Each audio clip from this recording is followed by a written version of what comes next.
খুলনায় প্রেস ক্লাবে ঢুকে কর্মরত সাংবাদিকদের শারীরিকভাবে লাঞ্ছিত করার ঘটনা ঘটেছে। রোববার সন্ধ্যার দিকে ঘটনা ঘটে।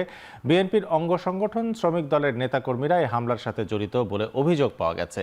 প্রেস ক্লাবের সিসিটিভি ফুটেজে দেখা যায় শ্রমিক দলের ২০ থেকে ২৫ জন নেতাকর্মী প্রেস ক্লাবে ঢুকছেন।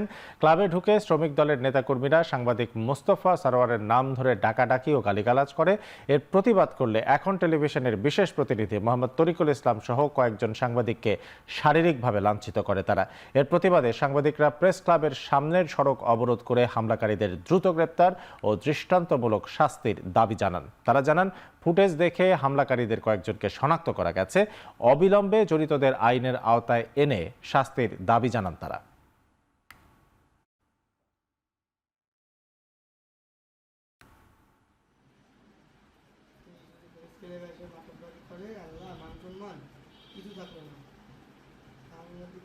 জীবন নাশের যে একটা বিষয় আজকে সামনে এসে মুখোমুখি দাঁড় হলো, এইটা আসলে খুবই অনাকাঙ্ক্ষিত, দুঃখজনক, অনভিপ্রেত এবং আমি তীব্র নিন্দা জানাচ্ছি এবং সেই সাথে দোষীদের দ্রুত গ্রেফতার করার জোর দাবি জানাচ্ছি।